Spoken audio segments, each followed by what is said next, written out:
Oh, say, can you see by the dawn's early light what so proudly we hailed at the twilight's last gleaming, whose broad stripes and bright stars through the perilous fight o'er the ramparts we watched were so gallantly streaming, and the rocket's red glare, the bombs bursting in air, gave proof through the night that our flag was still there. Oh, say does that star-spangled banner yet wave o'er the land of the free and the home of the brave?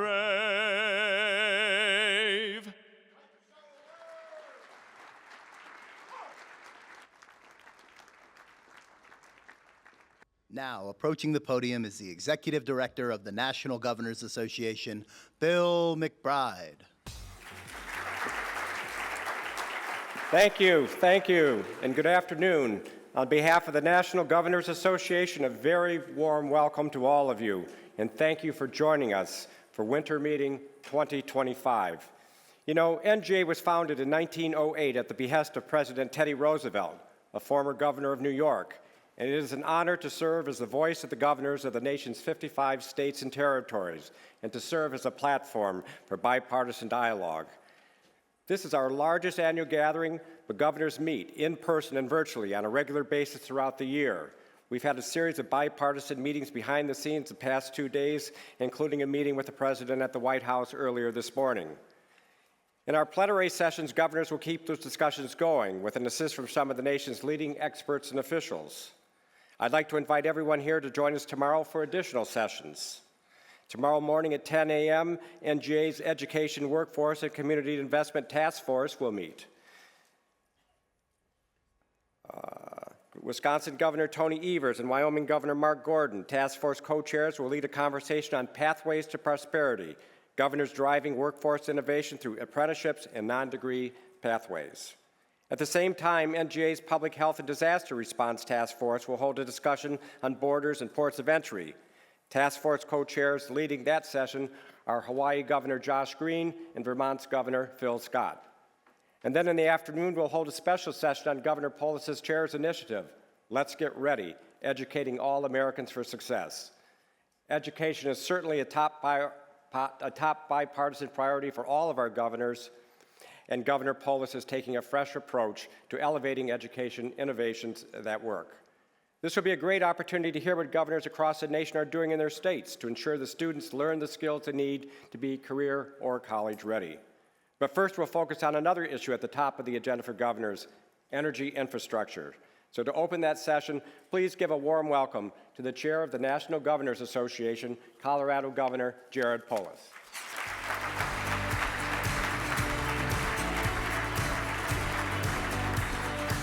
Welcome to the Winter 2025 National Governors Association Conference.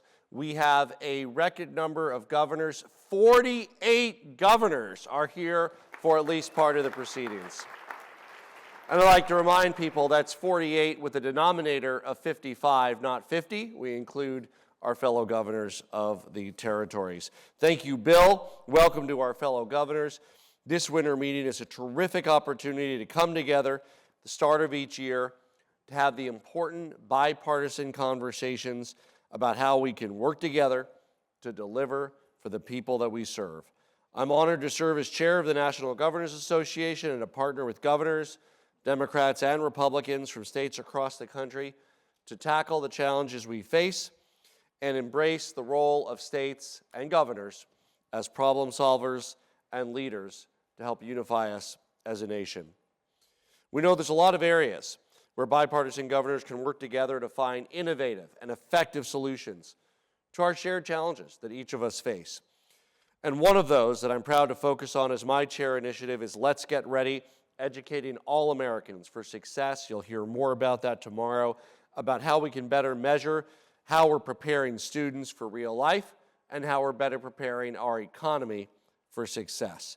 We're looking at how we can best ensure learners develop the skills and talents they need to succeed in today's and tomorrow's job market. Another key area of bipartisan collaboration that governors want to elevate and be a major force on is permitting reform.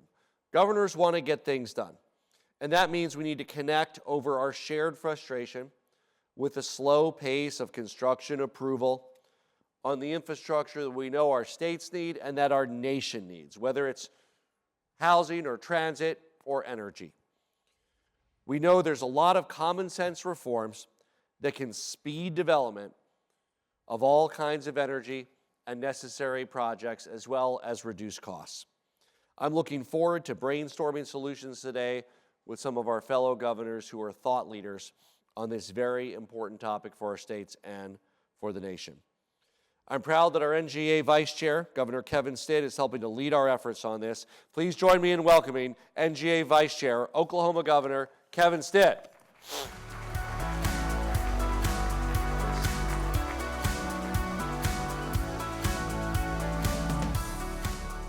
Thanks so much, Governor Polis. It's an honor to be here with so many of my fellow governors who are all focused on the same goals. And permitting reform is one of those issues where both Republicans and Democrats recognize the importance of this issue, and where governors from both sides of the aisle were really well positioned to lean into this and to find great solutions for our country. You know, the U.S. is among the slowest nations in the developed world in approving infrastructure projects, particularly when it comes to energy projects.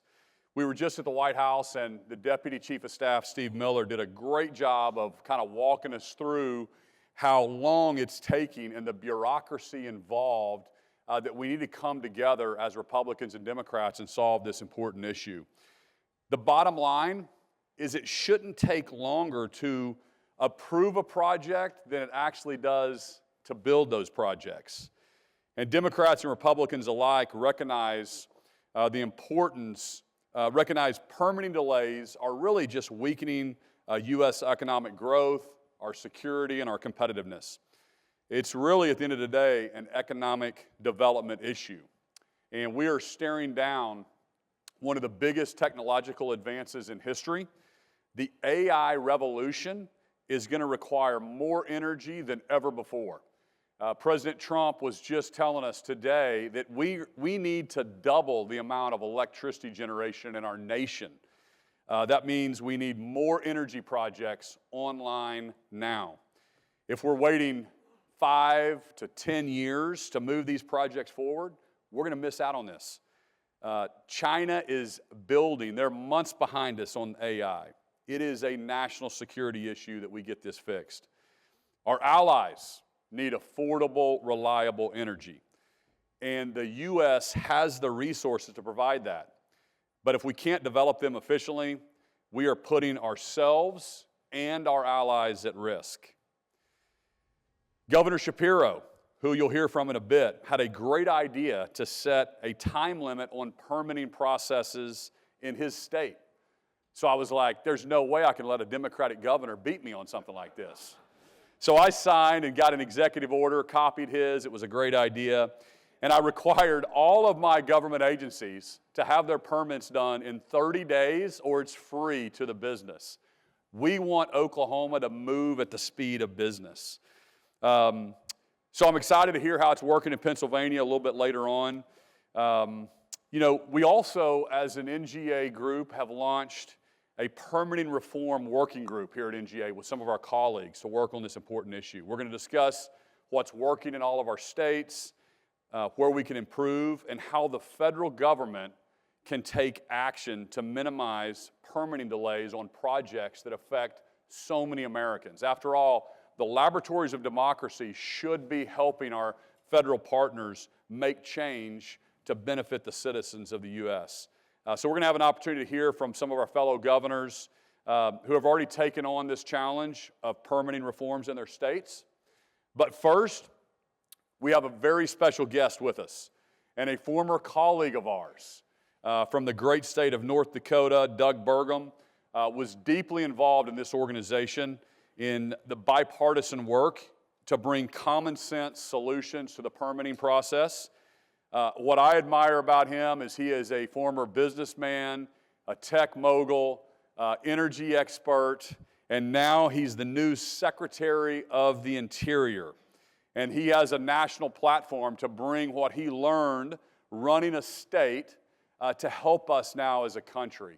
And so I'm so honored to have him here to join us, to give us some insights. Please help me welcome my friend and the Interior Secretary, Doug Burgum. That was great.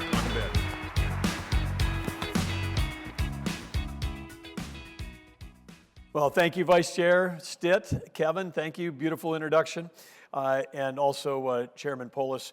It's an honor to be here to help kick off this year's National Governors Association meeting. And I want to thank all the governors that are here from the states and territory and all the other attendees that are here as well. It's so fun and fantastic to be here with this great group of friends and leaders from the governors. And of course, Chairman Polis and I, we had a chance this fall. It was a rare thing. North Dakota State University was playing up. We were playing in the first football game of the season against the Colorado Buffalo. And in Colorado, it was a fantastic game. Came down to the last play of the game. The Hail Mary pass caught by the Bison receiver, hangs onto the ball, goes down in the pack, and he's on the 1/2 yard line, as opposed to in the end zone. That dramatic ending to that, but the governor was he was a great host to Catherine and I. And I do want to say that I'm very happy to be in Interior now, because Interior, the flag has a bison on it, and it's not a buffalo, it's a bison. So it's just important to know. For those people that are listening, there are bison in North America. The buffalo, there's a Cape buffalo in South Africa, there's a water buffalo in India, but there are no buffalo in North America other than the ones that are playing in Colorado. The rest are bison, and of course, if you live in North Dakota, that's spelled B-I-Z-O-N for anyone that's listening. But I want to say to be around the governors, I was so excited about this invitation to be here, because I want to say to the governors, everybody tells you have the best jobs in America. These are the best jobs. The 50 governors and the leaders, they are the best jobs in America, and they're the best jobs because you have an opportunity to make a difference in people's lives every day. And you know that when you're a governor that you're working for everybody in your state, whether they voted for you or not. You work for every single person, and you're problem solvers. And then you've got the tools at hand to get that done. So it's some of the hardest jobs, it's certainly the most important job. But I want to tell you that your job is about ready to become more fun than it ever has been, because in this administration, your role as governor is key to driving America forward.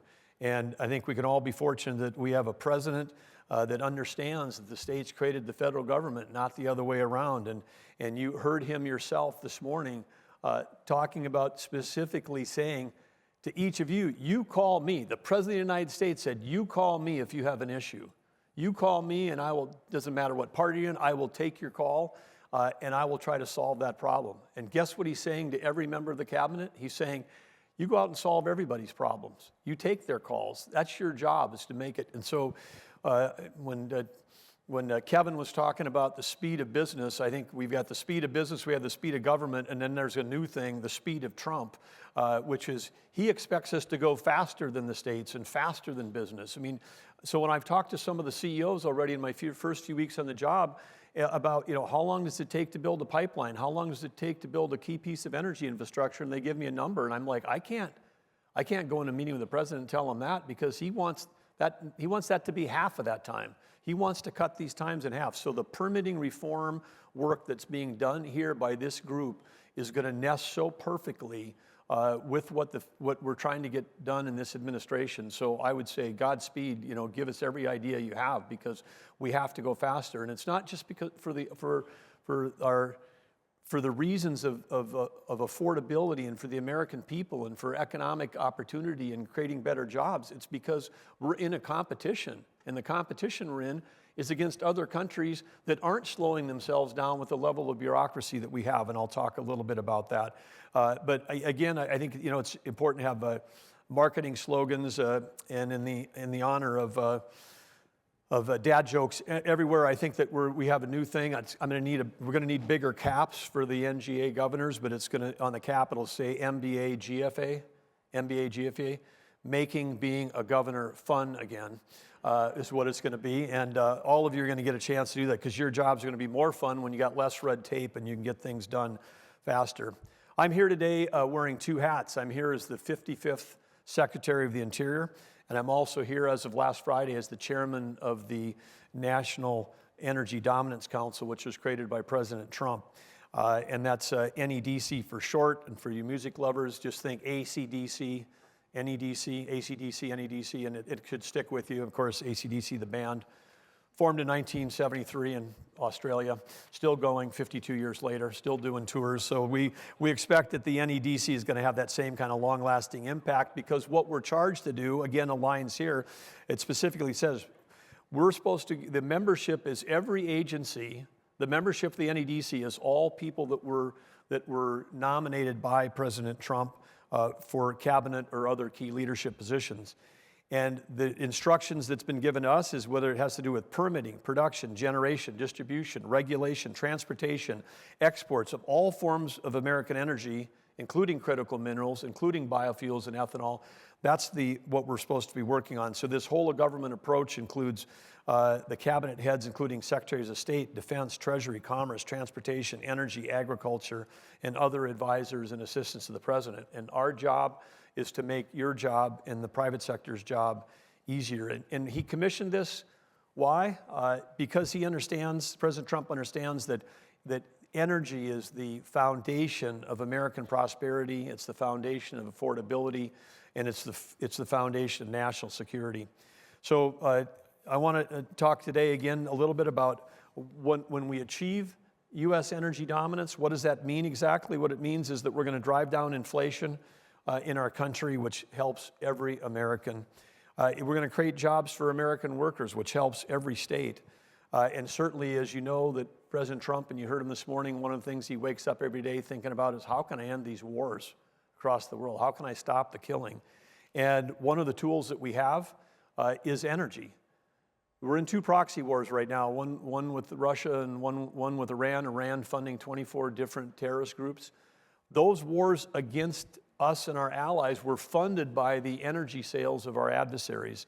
And if our allies have an opportunity to buy energy from us as opposed to our adversaries, we can stop their ability to wage war in the world. So when I think about two of the major existential threats of our time, one of them is Iran getting a nuclear weapon, ending that war, cutting off their energy sales, which President Trump is working on right now, can certainly slow that down or prevent that. And then the second one is in this Cold War that we're in with China. And every day, your states, as I know, the state of North Dakota, every day we're being attacked by nation states with cyber attacks. And the key people doing those cyber attacks were Russia, China, Iran, North Korea. Talk to your CIOs and your cyber experts, they'll tell you the same things in your state. And it's key that we win the AI arms race with China, because if China gets ahead of us in the AI arms race and they launch agenic attacks, agenic meaning that the AI can keep trying to break a code, keep going. It's sort of like robot software developers coming at you. You know, they would have the ability to take down our electric grid. They'd have the ability to disrupt everything that we know of our country. And they wouldn't have to put a single soldier on the ground, but it could completely disrupt us and our economy. And so winning that AI arms race doesn't just take software developers, it takes more electricity. And that's what I want to talk about today. One of the main reasons why President Trump declared a national energy emergency, it wasn't just the price at the pump. It was that we're in a dangerous situation where demand is going up at record levels for electricity, and that's driven a lot by AI, and supply has been going down because we've had regulatory effect and investor pressure in some cases, where our independent system of electrical providers decided, hey, I'm going to retire this stuff early because I'm getting so much pressure, to retire certain kinds of electricity generation. I'm just going to turn that off now versus the plant is still good for another 10 years. It was low cost, it was affordable, it was persistent, but I'm going to just shut it down now because I got, too many people protesting. Well, I would just say the one thing we have to understand is this happened in Germany. Germany shut down all of their fossil fuel production and said, well, we'll just buy our natural gas from Russia. Well, one thing we do know now is that the cyber attacks I've just referenced, Russia's been running cyber attacks fueling the idea that all of our persistent baseload must be shut down. When Elon Musk bought Twitter, 40% of the accounts were bots.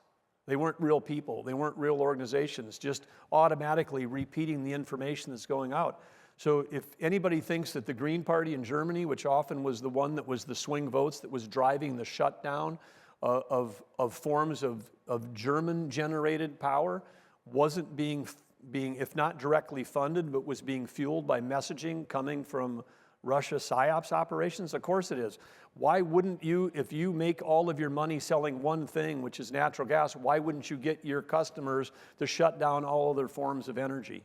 So that's what happened. And of course, at the time of the Russian invasion of Ukraine, there was price went way through the roof, and Russia made a lot of money from that standpoint. And Germany has basically gone through a rapid deindustrialization the last couple of years because they don't have the power.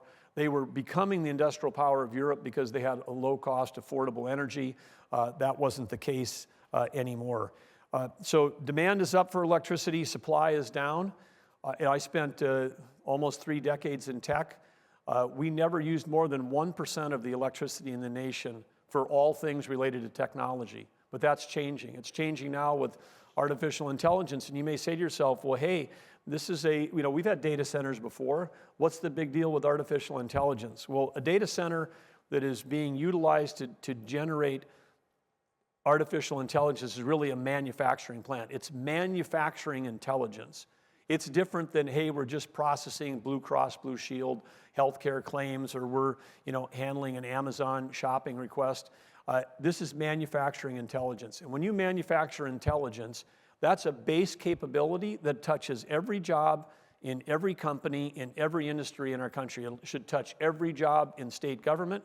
It will touch every job in education, healthcare, research, you name it. And the people that are manufacturing intelligence have the ability to pay more for electricity than anybody we've ever seen before, because guess what? Selling intelligence is a very profitable business, and they're able to pay more than someone who might just want to say, I want to heat my home or turn the lights on. So now we got competition on the demand side, on the price side as well. The way that we prevent this catastrophe that we're heading into, because we have prematurely shut down all kinds of baseload in our country at a time when demand is increasing, is that we've just got to get going. We've got to get every electrical plant in the country that's producing energy to produce more. If they can expand by 10 or 15%, we want to do that. If we can permit new plants and new construction, we need to do that. Transmission lines, natural gas pipelines, all of this infrastructure has to happen for us to be able to deliver energy to help produce electricity, heat homes, keep the lights on across the country. We are facing, in certain parts of our country, people pay a lot more for electricity than they do in other parts of the country. And in some of those places where they've skyrocketed are places where we've had the premature shutdowns of baseload. And then we've had at the federal level enormous over-incentivizing of intermittent sources. And when I say intermittent, it's wind and solar. And I'm not being pejorative. I'm an all-of-the-above provider. We've got a lot of wind in North Dakota. It's one of the big sources of electricity we generate. But we understand that the wind doesn't blow all the time, and I think that you all know the sunshine doesn't shine all the time. And this is so it's completely fair to call stuff that doesn't run 24 hours a day predictably that it's unreliable. It's unreliable because you don't know if the wind is going to blow a week from now or not. You don't know if it's going to be cloudy tomorrow or not. So it's unreliable and it's intermittent. So those are not pejorative. That's just an actual factual description. And we need to make sure that we have in our grid, we've got to have the right balance between persistent affordable, reliable with the unreliable and intermittent. And when I can just give one example of this, January 20th, some of you were here for on Inauguration Day in DC, and you know that it was a very cold day. And PJM, which is the grid that manages the 13-state area here in the Northeast that produces the energy, at 5 o'clock that morning was the peak draw, the peak load on that grid this winter. Most amount of draw, most people demanding that I need electricity and they're pulling on it. At that moment in time of peak load, we had 2% coming from wind, 0% from solar. It was 5 in the morning, 98% from other sources. 70% of that was fossil fuels, 22% was nuclear. We are not in a point of an energy transition. We need energy addition.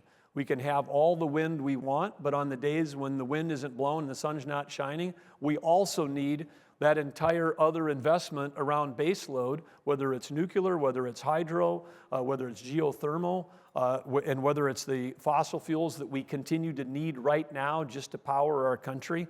We can't run a full-time society on part-time power. I mean, consumers have expected, and we've built that expectation that if you flip a switch on the wall, the light's going to come on, your air conditioning is going to come on in the summer, your heat's going to come on in the winter, your refrigerator is going to run 7 by 24. And we're not at a point where we want to put a sticker by every light switch that says may or may not work based on the wind and the sun conditions several states away from here. Because sometimes where the wind is being produced is being brought by transmission into the areas of high density.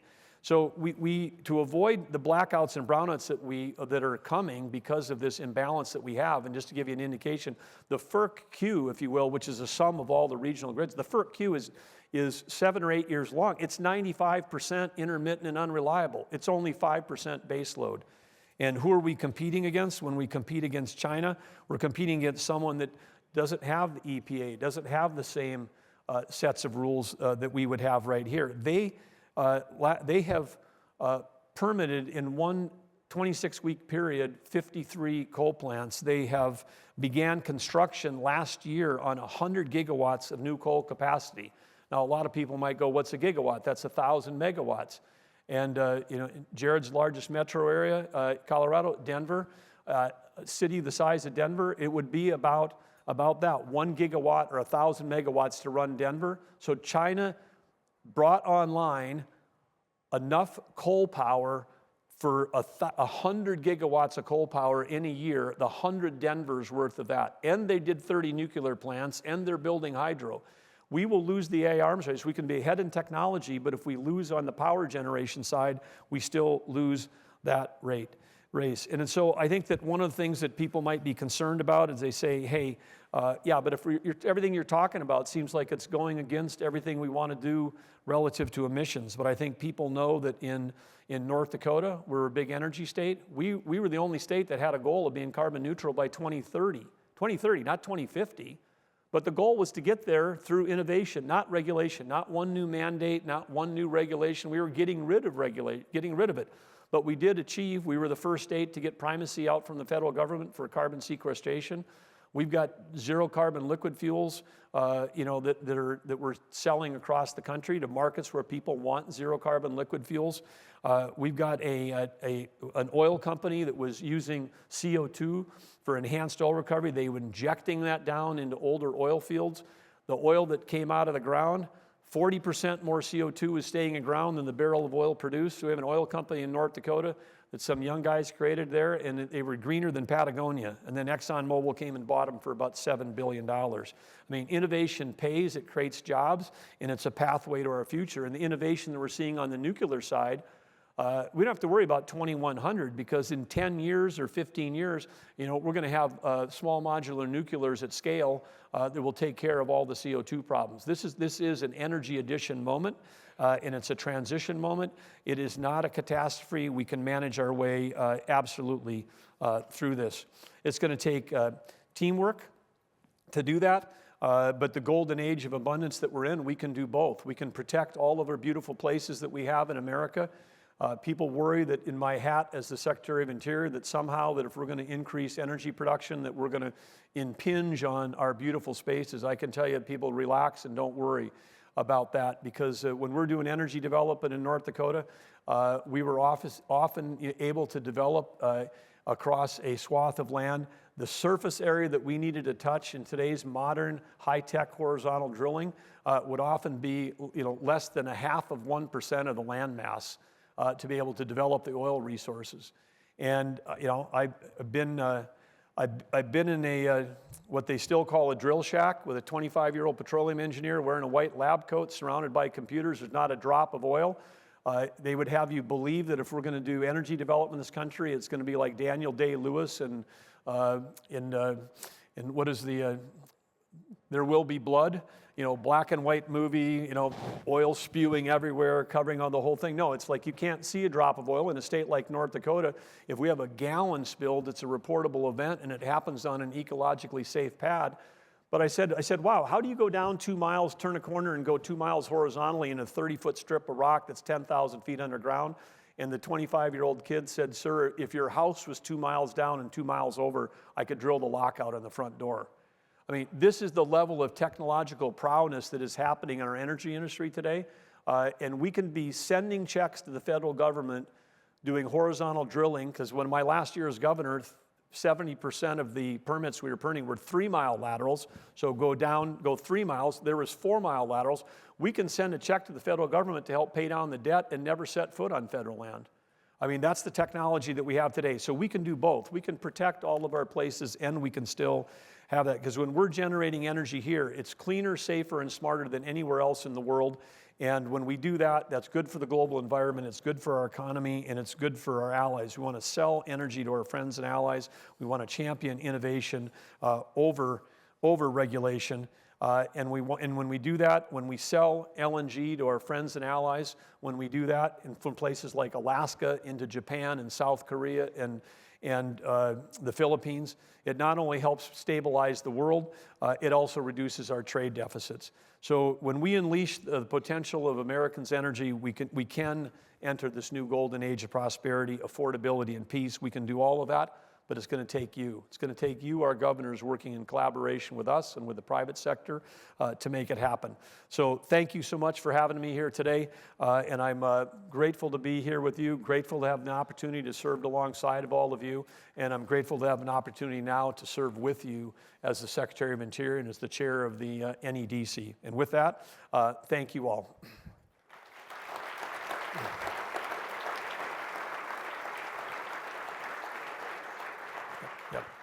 And I've been given the opportunity to take questions for a couple minutes. So fire away if any, and this is for the governors specifically, if any governors have any questions. Hey, Doug, Ned Lamont, why is nuclear taking so long? We've talked a lot about natural gas and speeding up. Is nuclear a technology issue? Is it a permitting issue? Is it a cost issue? I see the Chinese are rolling out nuclear, not only across our country, but around the world. You said it's still 10 to 15 years here. Well, I think it's 10 to 15 years before we achieve the kind of scale we need to replace all the baseload that we have today. If you're looking at when could you have a transition, but there's a lot of great progress happening on nuclear, and I think people are becoming familiar with this idea of small modular nuclear. You've got people here, I know, Mark Gordon, Wyoming is doing some great work. Idaho, Brad Little up there with the labs, they're doing some great work. And Governor Hochul mentioned earlier that in Ontario, they've got their permitting down to a much faster rate. So Ned, we can shorten some of this with faster permitting. But the other piece is when we were the 93 nuclear sites that we have for nuclear power generation in the country today were all built on site. These construction periods took forever, and the cost overruns were unbelievable because of the amount of regulation that was going into that. The idea with small modular nuclear is you'd basically, get a design, it gets approved, and then think of like a factory where you would build the components in a factory and then you would assemble them on site. So you get one approval for a design, and it's not this iteration between, hey, you built a 5-foot thick wall of number 10 concrete and it was supposed to be 5 foot 2 inches and you got to redo the whole thing. I mean, there's true examples like that of cost going into these on-site built construction. So we can do that. And the small modular nuclears, they produce less generation than the big ones, but you can link them together. We could put them at Air Force bases in Alaska and other remote places. They could help.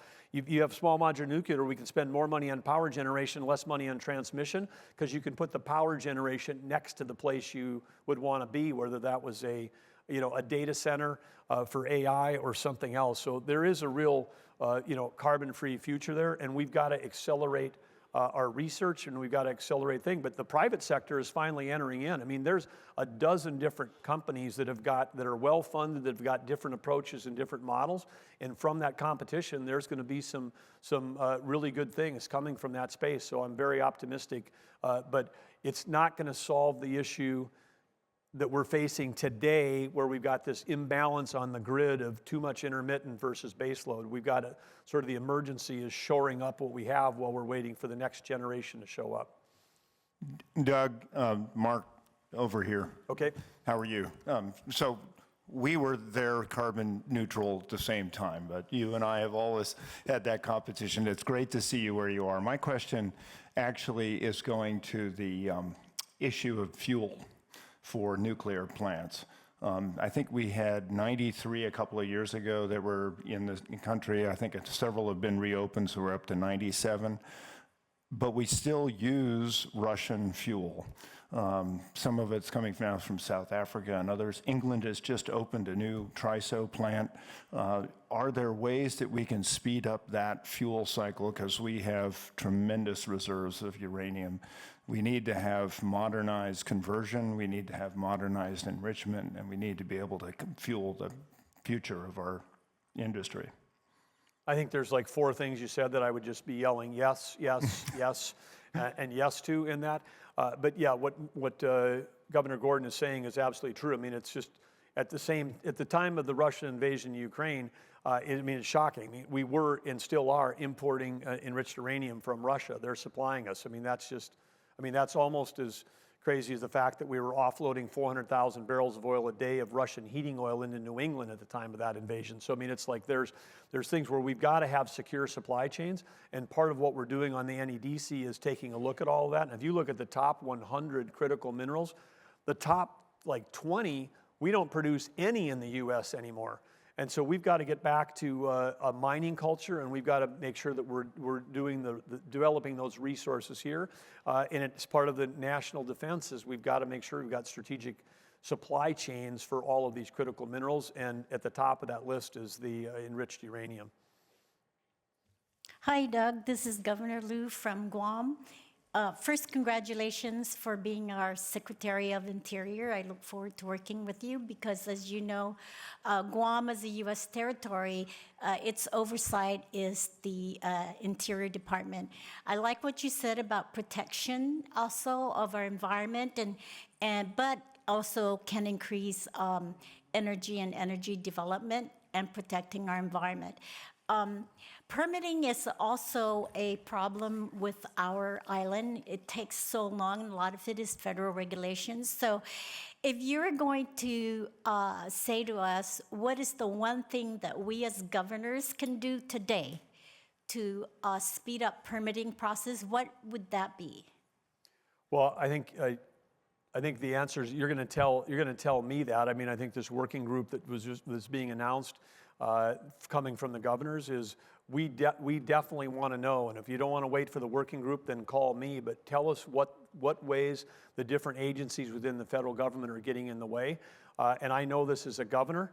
It wasn't even a nuclear plant. We were trying to build a bridge across the Little Missouri River in North Dakota, and we had 13 different EISs had been required by 11 different government agencies, including the Coast Guard, which is interesting given that North Dakota is literally the center of North America. And so I was like, again, as a governor, I was always astounded by the levels of regulation that were occurring. And I know, and I just want to say thank you, Governor. It was great having you at Interior the other day, along with the other territory governors. And for everybody here that's not a governor of a territory, I would say that, Guam, American Samoa, Mariana Island, these have been territories and partners of the U.S. and part of the U.S., and now their importance is even greater because of the security issues. And of course, Guam is played a key role in American defense since World War II. We got a huge presence there. Members that are there are, and the number of people that are signing up for our military, serving there. There's so much we have to do, whether it's VA hospitals or environmental stuff, but we appreciate you being here and advocating for the citizens that are there. Thank you. Thank you, and looking forward to working with you. Likewise, and again, I want to thank your chairman, your vice chairman, Jared, Kevin, and all the other governors here. This is a great organization. The work you're doing is more important than ever, and I look forward to working with you. We've been friends with a number of you for a while, but I hope we hear from you. I hope we hear from you regularly. And part of what we want to do is we want to move and empower the states to be able to go quickly on projects. So if something's holding you up and you go, oh, this is a little thing, I don't think I should bother Doug. No, we want to hear about it. If it's holding you up by a month or 2 months or 3 months, those are critical time frames. I mean, these are things where we got to get up and get going. We're serious about it. So again, thanks for having me here today. I want to thank Bill and thanks the whole group that are here. Thanks all the NGA staff. Keep up the great work, and let's go get it done. Governors are key to moving this country forward. Thank you.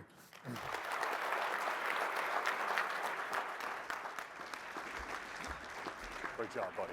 Thank you. Thank you. Well, thanks so much, Secretary. We're so excited in your new position, and I truly believe that those guys really want us to reach out to them, the secretaries, the president, as we saw today.